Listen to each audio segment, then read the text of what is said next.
biologist this meeting. Just giving you the heads up now, there are no equations in this talk. No. So some of you may be running to the hills as we speak, I don't know. But I think, despite that, I think this fits in well with this meeting. So throughout my career, I've been interested in how different kinds of neurons are made. We estimate that there's tens, maybe even hundreds of thousands of different kinds of neurons in our nervous systems. And when we think about how different cells are produced, we, might look to something like this, right? Everybody is familiar with the wide landscape. And the way we as developmental biologists think about this normally is that you have some kind of signaling that's going to push this ball down one path, or you're going to have some lineage history or division history that's going to push it down another path. But as everyone in this audience, and I'm grateful I don't have to convince people that this is actually important, there are times when these decisions are made at random. And there's a lot of big questions that we ask concerning these kind of mechanisms. And the first question is, well, just simply what are the molecular mechanisms? How does gene regulation respond in a stochastic way? The other thing is, where are the sources of variability? And kind of more importantly, even where are the sources that actually matter? Is it during transcription that it matters, or translation, etc.? And one of the biggest things is that we really don't know in multicellular organisms how these things work, in particular, and especially in actual developing tissue in an organism. So to study this question, we turn to the fruit fly eye.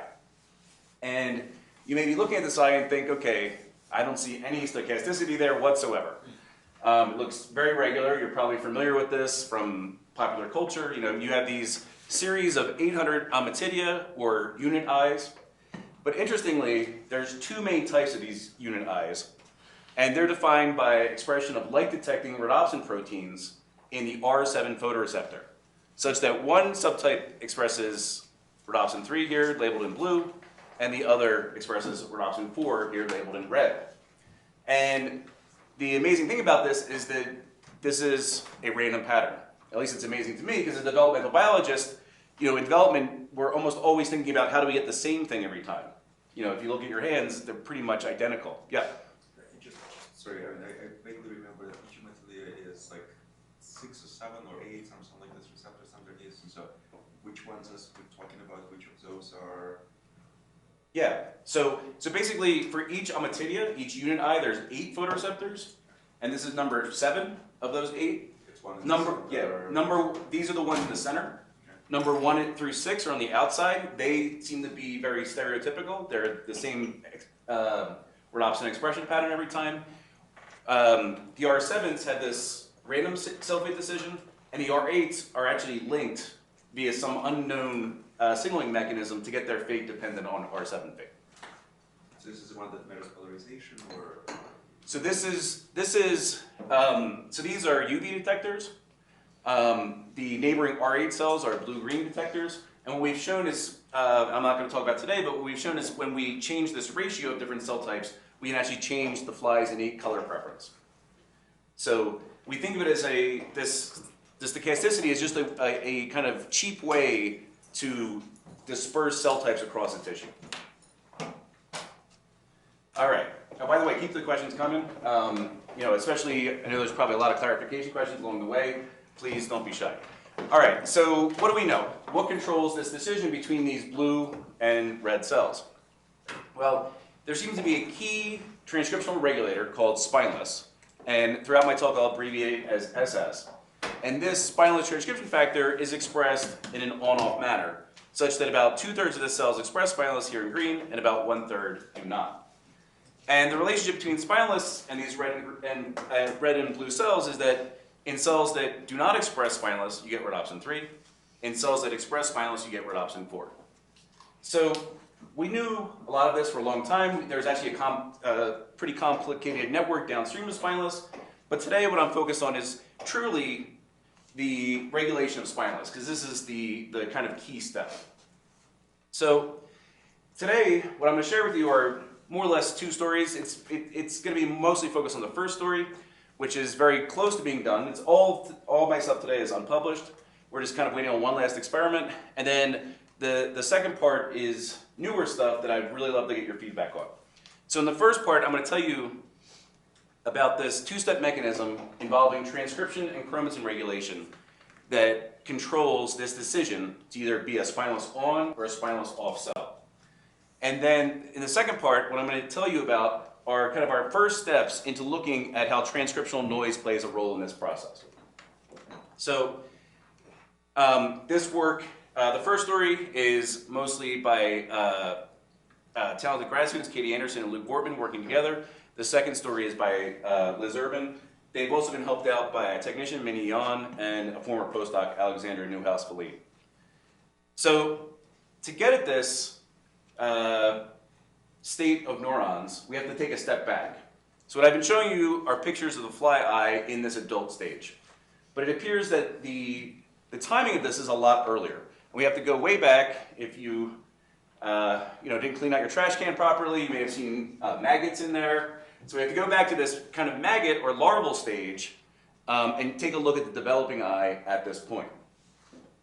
So this is a schematic of what's called the eye antennal disc. And what you can see here is that, there we go. This circular part is the antennal part, and this kind of big part is the eye part. And what's nice about this is spineless is expressed all the time in the antenna. So it acts as a nice positive control for continuous expression.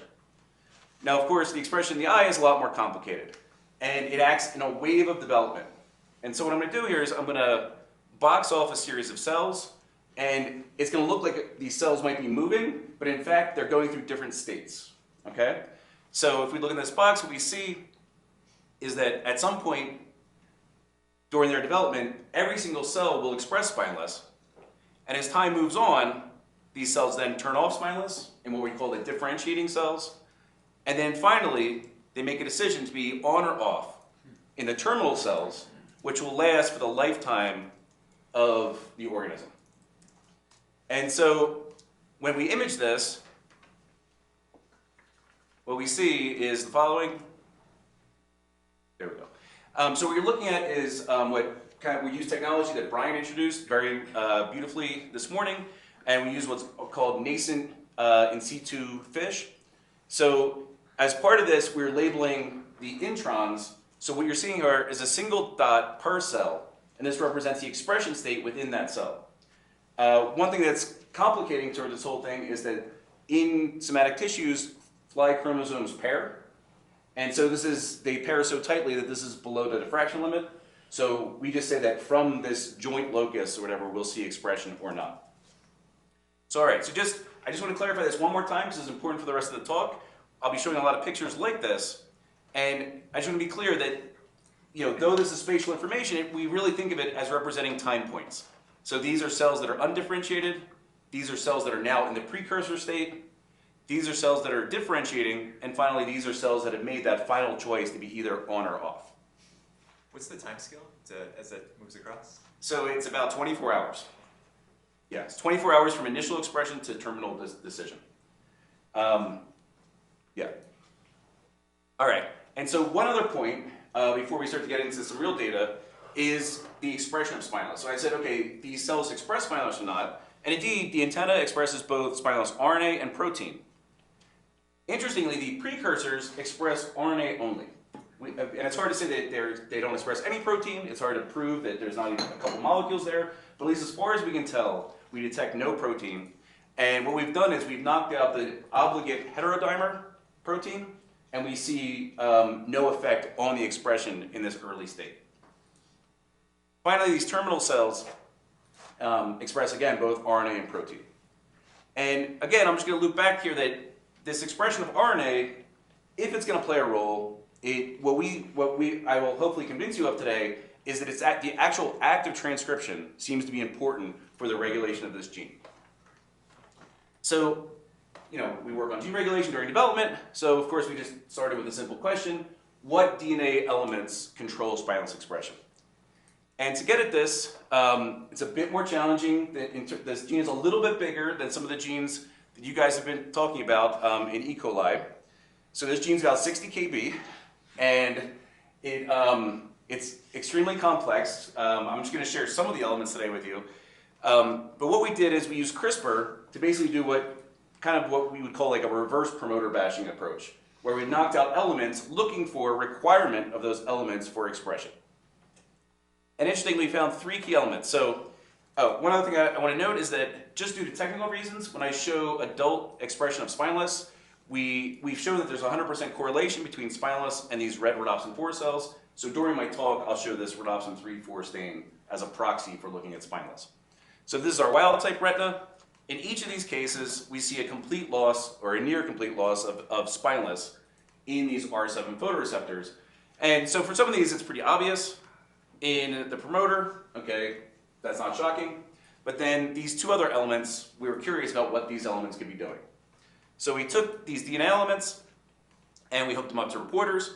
And what we saw was that this upstream element drove expression in all photoreceptors early in development. And then this late enhancer drove expression specifically in R7 photoreceptors late in development. Okay, so we have 2 enhancers, an early enhancer and a late enhancer. And we've shown that these DNA elements can do this job, they can drive expression, but what are they doing during this process? So to get at this, we wanted to tease apart the different kind of temporal expression of spineless. And for this part, what I'm going to show you is the antenna here. I'll keep as a control for all these experiments here in the corner. I'll show this wave in these R7 precursors here, and then I'll finally show the adult here. Again, keep in mind that red rhodopsin 4 is an indicator of spineless expression.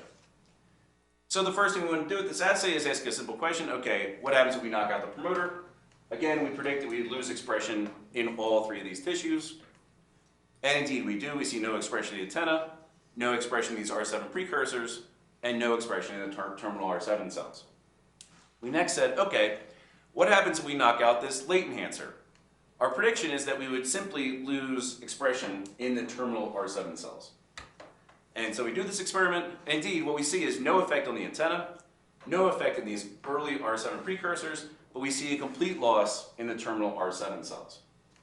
So now we thought, okay, well, if this early enhancer is doing anything, perhaps somehow this early enhancer could be required for the late expression. So we made the hypothesis that when we knock out this early enhancer, that we would not only lose early expression, but perhaps lose late expression. And so we did this experiment, and indeed this is what we saw. Again, we have a nice positive control for the antenna expression. We see no expression in the R7 precursors, and we see a complete loss in the terminal R7 cells. So together what we conclude is, from this part, is that early expression is required for late expression. Okay? And now we wanted to kind of get into a little bit more of this mechanism and particularly look at the kind of the frequency of this spineless gene turning off. Because what I've shown you so far is pretty absolute, right? We knock out this enhancer, we completely lose expression. So the next thing we wondered is, well, can we tune this early expression? Can we kind of turn it down or turn it up and then affect the late on-off ratio? So the simple hypothesis is if we kind of turn down early expression, we're going to also decrease the frequency of spineless turning on in the late terminal R7 cells. So again, what I'm going to show you here is the R7 precursor cells in wild type and the terminal spineless in the adult. And what we did is we looked at a cis regulatory element mutation. This is a single base insertion in that 60 kV gene. And as you can see, this lowers expression in these R7 precursors, and it also lowers expression in the terminal R7 cells. We also mutated a trans factor called ASH2. It's a chromatin regulator. And we see a similar effect where we dim expression early, and we lower the frequency of spineless in the late phase. So all right, so hopefully I've convinced you that we can kind of tune this down. We next wanted to see if we now turn it up, can we also increase the rate of expression late? So to get at this, we had identified a key repressor called CLU or clumpus. And in this mutant, if we either knock it down or have a mutant in it, we would expect to see derepression of spineless. And this is indeed what we see. This is a little bit complicated, so I'll just walk through it slowly. These are called mutant clones. What you're looking at here in purple is wild type tissue, and in non-purple is the mutant. And what you can see is expansion of this early wave temporally later into development. So we've now tuned this up, we've increased the duration of this early expression, and what we see is we can now tune up or increase the on-off ratio late in development. So what I've shown you so far is that there seems to be this relationship. This early expression somehow dictates the on-off ratio late. But you know, it's biology, it's a lot more complicated than that. So I have to go back to one of these earlier reporters to remind you of something. So there we go. So we go back to this late reporter, and what I quickly mentioned, you may not have noted, is that this late reporter is expressed in all R7 photoreceptors. So if we look at a different time point, it's pretty dramatic, right? This is endogenous spineless, it's expressed in a subset, whereas the reporter is expressed in all the cells. So we must be missing, you know, a repression step somewhere. So we wanted to get at this, and activation is kind of easier to test for, right? You can hook up an enhancer or promoter to a transgene and look for expression. But repression is a bit more challenging. So we had to kind of come up with a different strategy. And what we did is we developed what we call a repression reporter. And we really wanted to test this in the endogenous locus. So what we did is we went back to our spineless locus, and we created a reporter in which there is a general eye enhancer driving GFP. And we said, what happens if we put this into the spineless locus? What we know in control experiments is that this GFP is expressed in all the eye cells. Okay? And we thought is that if repression was important within the locus, if we now put this transgene in the locus, that if there's no repression, it would be expressed in all the cells. But if repression was important, then we'd see it in a random subset of these cells. So we did this experiment, and I'll tell you what we saw. So in our control, again, we're looking at spineless on cells in red, spineless off cells in blue. And in our control conditions, this reporter is expressed in all photoreceptors, not just R7s, but all 8 photoreceptors within these ommatidia. What happens in our repression reporter?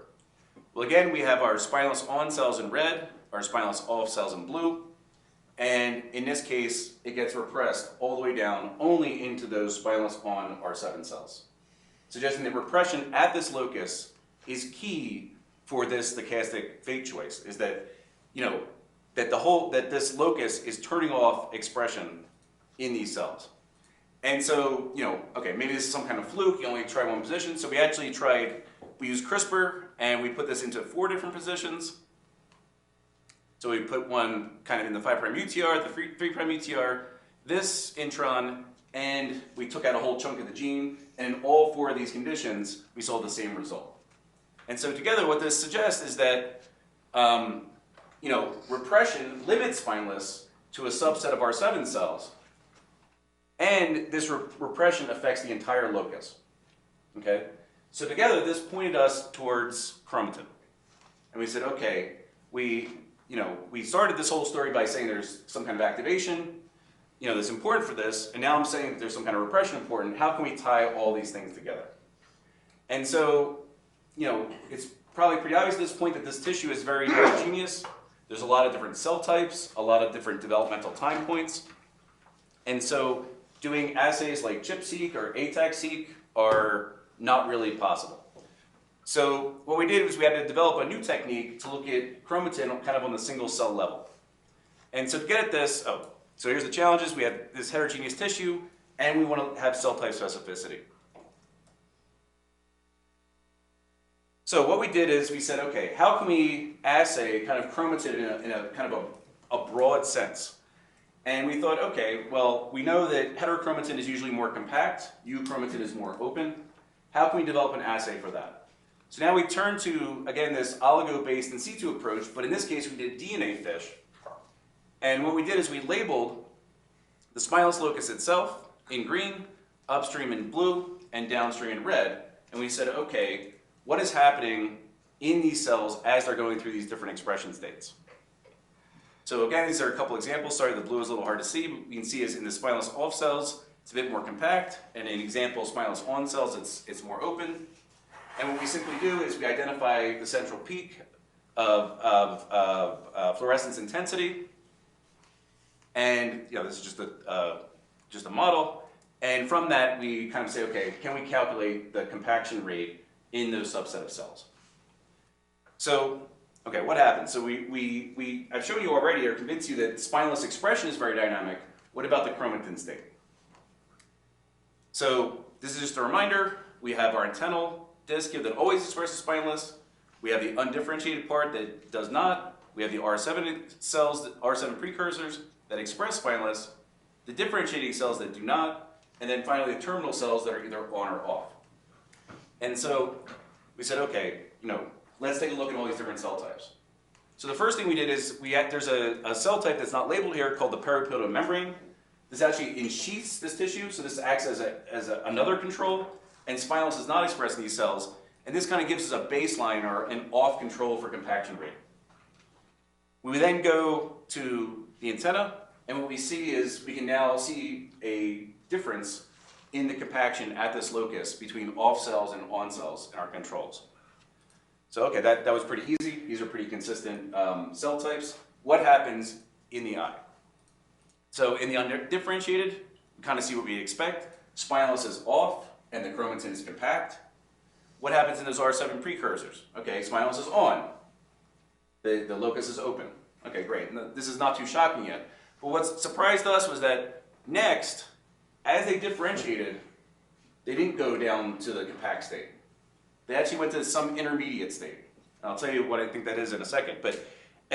We did this in different areas of the eye disc to see if it was maintained or changed over time, and it seems to maintain over time. And if we take it all the way out to the terminal cells, which this is marking all R7s, we see that this intermediate is maintained. So what we're currently trying to do is, let me just back up for a second. What we're currently trying to do is tease apart the on and off cells. And just for technical reasons, that's been a real challenge. So where we are right now is with the following hypothesis that basically in the undifferentiated cells, spineless is compact. As development moves on, spineless is expressed and the chromatin opens. Spineless then turns off, and there's two main hypotheses here. One is that in general, each of these cells is kind of in a variable chromatin state, or that they kind of immediately snap into an on and off state, and we're just seeing the average of those two. That's the one we favor, but we don't have the data for that yet. And our hypothesis that we're currently testing is that basically these cells in that differentiating state that kind of lock into that chromatin state will then dictate the on and off state later in development.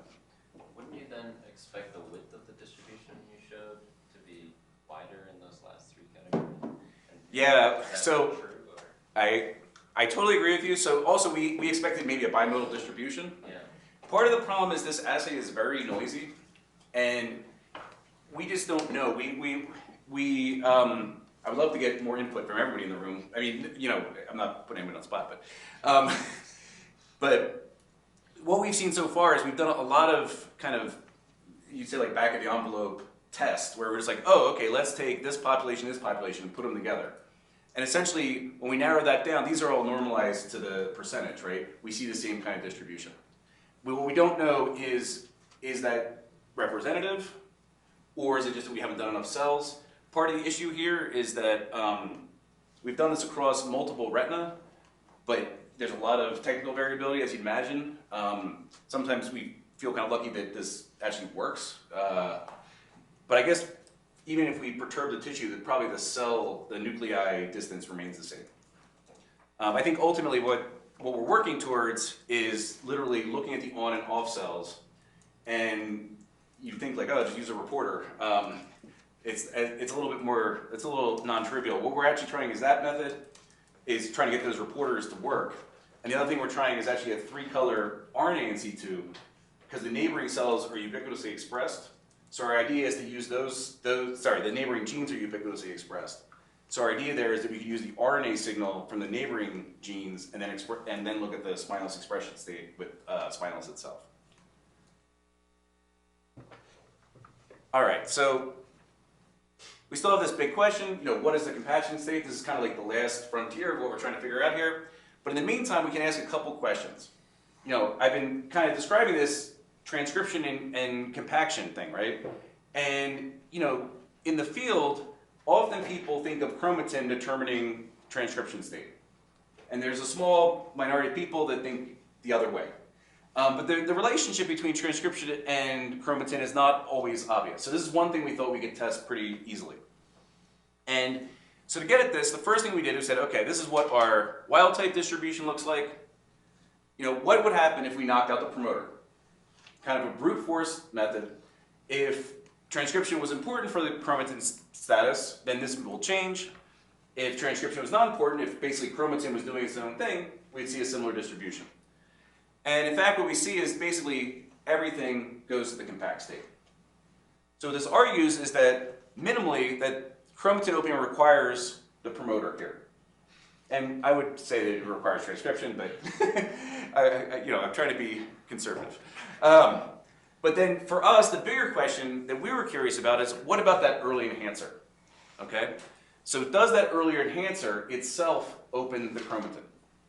And so, again, this is our wild type distribution. We now knocked out the early enhancer, and now what we saw is that we see everything go to closed compaction state, except for the antenna, which is our positive control here. And what this really argues is that this transcription from the early enhancer is opening the chromatin, and then the chromatin is locking back in to determine the transcription state later in development. So what that leaves us is with this two-step model. So in step one, as I kind of just mentioned, early transcription opens the locus. We think of the spinous locus as a kind of closed, compact state. As time goes on, this early enhancer is going to open the locus in all these R7 precursors, and then it's going to turn off. And what we think is happening at this point is somehow, and we don't know the molecular mechanism yet, is that chromatin is going to compact in one subset of the cells and not in the other. And as a result, when this late enhancer that wants to be expressed in all the cells turns on, chromatin is either going to prevent it from being expressed, or chromatin is going to be open and allow for expression. So, I have no idea. Okay, well, I guess I got about 10 minutes. Okay, oh yeah, you're my person. Oh yeah, doing good? All right, great. So one thing that we think is cool about this is that, across stochastic biology, especially in sulfate specification, there's not a lot of unifying principles. Noisy transcription seems to be one kind of fundamental aspect. I kind of bring this up here with the COMK example that probably most of you are familiar with in the room. And kind of on the opposite extreme is the olfactory system in mouse that has about 1,300 choices. And all we can, probably the clearest mechanistic input there is that we know that chromatin plays a role. And what we think that's kind of nice about this work is that this kind of brings these two things together in metazoans, in that both of these things, this pulse of early expression and regulation of chromatin state, are necessary for determining this stochastic sulfate choice. So just to wrap up this first part, then I'll briefly go a little bit into the second part. What I've shown you here is this two-step mechanism involving transcription and chromatin. The next question, of course, is, well, what are the sources of variability? Because what I've shown you doesn't get us to randomness, right? It would get us either to all on or all off, meaning that this is compact, it's turned on. Okay, well, it should either stay on or it should recompact and turn off. So something must be variable, and we still have not identified that yet. But we think we have some ideas, and what we've looked at first is transcriptional noise. And so, in particular, we're looking at transcription in this early phase of expression. And what we think is going on is that this noisy early expression is ultimately determining the late on-off state within each cell. And so our hypothesis is that, again, there's some kind of variability in the precursors. This is then remembered through this chromatin decision. And this ultimately determines the on-off decision late in development. And so, kind of in my last couple of minutes here, I'll show you our efforts to kind of assess this transcriptional variability. So, again, now we turn back to this oligo-based RNA FISH approach. And what we do is we do nascent in situs against two parts of the gene. And what we predict here is that across this 30 kb transcript that a cell that's just starting to initiate you'll see a red dot, and as it continues to transcribe, this dot will turn yellow because it'll be a combination of the red and green. So Liz in the lab did this experiment, and our prediction was that in the antenna, where we see consistent expression, we'd see a lot of kind of regular yellow dots, and in our antenna, we predicted, we don't know what. We were thinking that we'd see a lot of variability. So Liz did this experiment. What I'm showing you now is the antenna, and if we zoom in, you can see it's fairly consistent. When we then look into the eye, we see something very different. We see kind of all combinations. So we see cells that are only red, starting to transcribe, a little bit of green mixed in, and a whole lot of green. Yeah? One slide back. Yeah. My being sort of maybe blind to myself, this is not uniform. This seems like there is some clustering here. Is this something? So this is in the antenna, and I completely agree, but keep in mind that this could be due to just general burstiness of this gene in this particular context. What I'm going to show you in a couple slides is relating the kind of noisiness within the antenna and comparing it to the eye. All right, so hopefully I convinced you just kind of qualitatively that it seems like the one tissue is more regular and the other tissue is a bit more variable, but of course we want to kind of quantify this, so I kind of don't have to tell this audience that transcription is not always a continuous process. You know, it can be continuous, in which case we kind of expect it to be more of this kind of signal. But in other cases, well, you know, when it's more bursty, what we might expect to see is that cells that are just initiating will be more red, whereas if this burst is going through, they may be more on the green side, until of course the new burst starts, where we now get more red signal again. So to look at this, what we now did is we kind of upped the ante. We now did 3-color RNA fish across the 3 main parts of this gene. What I'm going to call is the 5', the mid, and the 3'. And we said, okay, let's just compare the intensity ratios between these different parts of the gene as they're being transcribed. This is a raw image. Because it's 3-color, it's kind of hard to see, so I'll just show you some numbers. We had to develop a MATLAB program to identify spots, which to you guys may seem trivial, but in 3D, with multiple cell types, it was a bit more challenging than we expected, but this was really great work by Luke Vortman in the lab. And ultimately, at the end, what we're going to do is quantify the total fluorescence intensity per spot. And so we started here, and this is just kind of a sample distribution of the ratio of the red and green. I just want to remind you that these are, for the most part, intronic probes. So you can get more green than red if things are being spliced out. So there's a lot of biology here. There's transcription and splicing that we're basically assessing in one fell swoop. So if this was kind of our continuous distribution, we might see something like this. You know, but this is not in all cases. If cells have a more initiating, they might have more 5'3' ratio, or if they're more terminating, this may shift the other direction. But in general, if these populations shift, this would suggest a more discontinuous or bursty kind of cell type. So, all right, so what do we see in the actual data? There we go. All right, so we started by comparing the 5' to 3', and in the antenna, we have this kind of distribution here. And then when we look in the R7 precursors, we see a much wider spread. We did this across kind of all the conditions. Here's just showing the overlay of the spreads. Because we had the 3-color in one image, we then did the 5' to the mid. And again, we see the same thing with this increased noisy distribution. And finally, the mid to the 3', which again, we see more noise in the distribution. So, you know, this is great and good. There's obviously variability, and I forget, somebody earlier today mentioned that they hate the word noise. Yeah, because this doesn't necessarily indicate there's more noise, it just indicates there's more variability.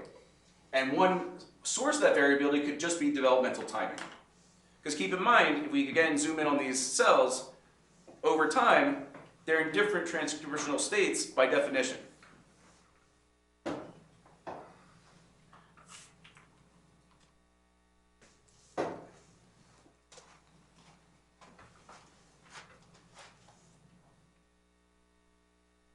All right.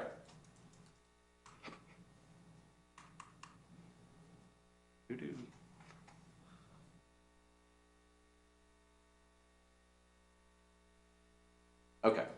So in a given cell here, if we focus on these two cells, this cell has just turned on expression, whereas this cell is further along in expressing the spineless gene. So maybe the variability is just due to that, right? There's just some cells are turning on and some cells are turning off developmentally.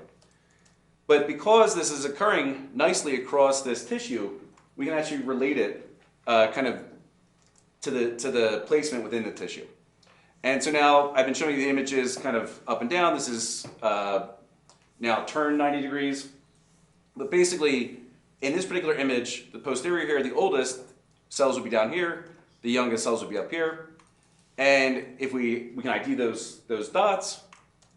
And our simple prediction is that if we draw a line straight through the middle of that distribution, that we should see a relationship that looks like this. Basically, a linear relationship if you kind of took it all the way from one side to the other. We just haven't figured out a way to automatically identify the youngest to the oldest cells. Alternatively, if this was a truly kind of noisy process, what you'd predict is kind of a random distribution across that space. Bob, can you say briefly the previous slide? Mm-hmm. So sorry, why is it a V on its side rather than just a line? Yeah, because here's where the line that would break the, they would go straight down the wave would be, except that we just measured the distance from that line. We didn't measure the anterior to posterior. We didn't give it directionality. Okay. So if you think about it, this should, like if we did that, this would be flipped over here. Okay. Okay. All right, so what did we see? This is just showing you kind of one part of the spineless gene, but at least in our preliminary experiments, what we see is kind of this noisy distribution across the space, at least initially suggesting that indeed this is noisy expression and it's not just due to developmental timing. So, how much time do I have? Okay, so I have one more experiment to show you guys. So, what I've shown you here is that we have these R7 precursors. We've kind of have our initial measurements of transcriptional variability, and it appears that spineless expression is noisy in those R7 precursors. But there's a lot that goes into transcription. You know, there's initiation, elongation, et cetera, et cetera. What part of transcription is actually the noisy part here? And so to get at this, we turn to a different technique. And this also Brian introduced this morning, the MS2 MCP system. So very briefly, you can put in hairpin sequences. We did this into our spineless locus. And you have the MCP M-cherry protein. And when you see expression, you're going to see a dot in the nucleus. And when there's no expression, it's going to be off. At the very end, I'll leave a movie because we're just breaking into getting movies going. But I'm just going to show you some still pictures, which have already given us some new information. So what we did is we used CRISPR, and in 4 different separate fly lines, we inserted this either into the 5' UTR, the first intron, the third intron, or the 3' UTR. And we just asked a very simple question, is, you know, where are these things expressed? How many cells are they expressed in? And so this is an image. This is the antenna. We see a nice expression across that. And in the eye here, if we zoom in again, we can see a nice expression in this wave. But now what we want to do is, you know, could we get information by comparing different regions? So what we did is we compared the intron 1 region insert and the intron 3 region insert. And what we saw was pretty different. So in the antenna, it looked pretty much identical. And we quantify this across all 4 inserts. We see that the number of dots across this tissue is pretty uniform, suggesting that transcription goes all the way through the locus. But now we went to the R7 precursors, and we saw it was much different. So hopefully you can see here that the intron 1 is expressed, again, in all or nearly all R7 precursors, whereas intron 3 is in much fewer cells. And so when we quantify this, what we saw is this pretty straightforward break. The 5' in intron 1 insert was expressed at a much significantly higher level than the intron 3 and 3' UTR inserts. And so what this suggested to us is that one source of variability in this process is transcriptional elongation. And so what we're looking now is to try to figure out, is there a pause or a block or early termination that's kind of driving this variability. So just to wrap up, what I've shown you in this part is that spinal expression is noisy in R7 precursors, and that transcriptional elongation is a possible source of this variability. So I've already shown you this model once, so I'll just go through this. And, I will say one last thing is that, of course, even if this is variable, that doesn't mean that it's actually driving the cell fate choice at the end. So one big goal that we're trying to do now is link this early variability to the late on-off expression state. And very briefly, I'll just thank again Liz Urban, Luke Wortman, and Katie Anderson, a former grad student, and I'll gladly take any questions. Thank you.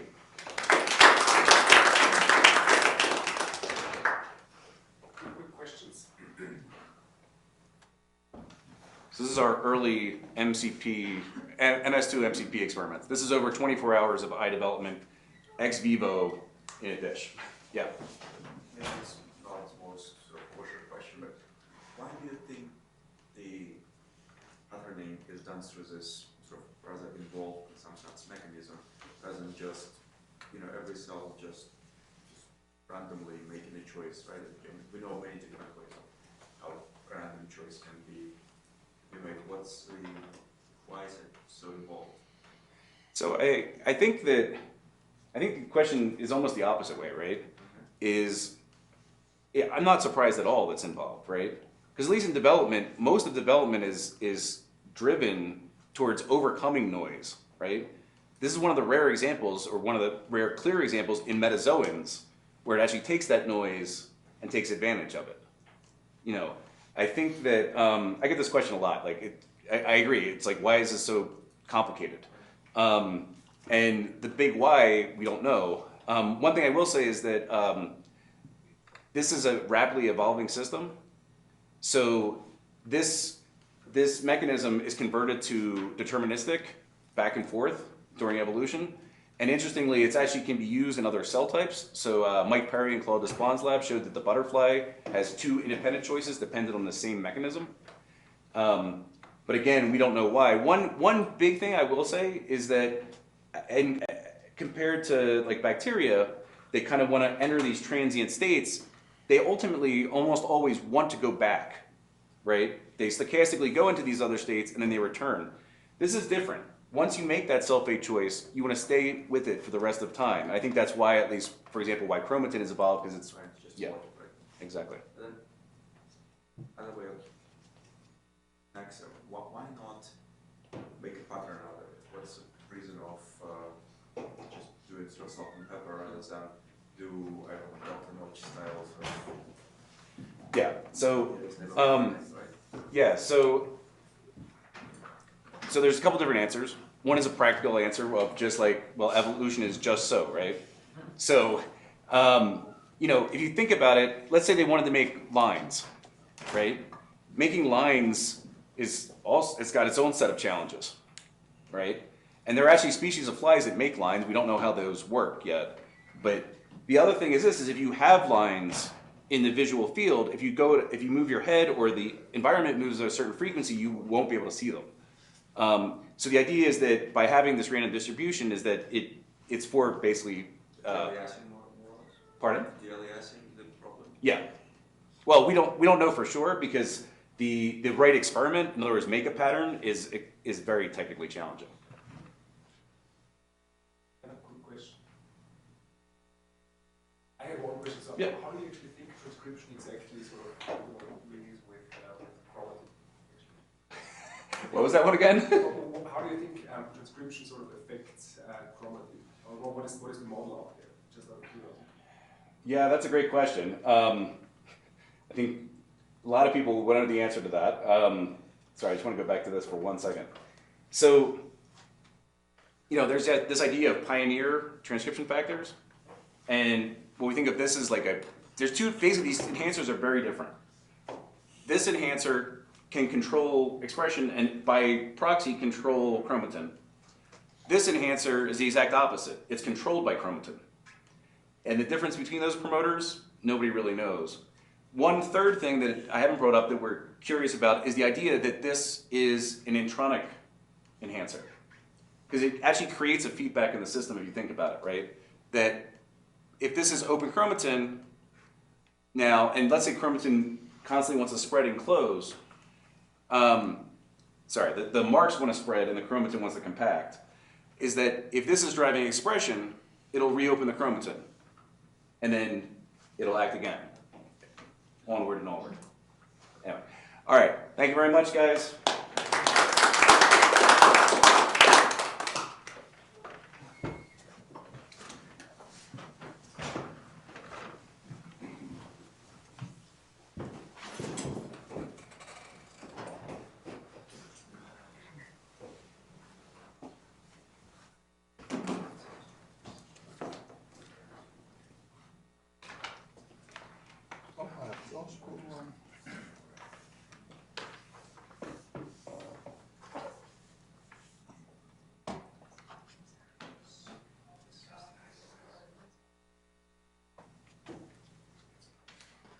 So you want to have the weenie? VTA.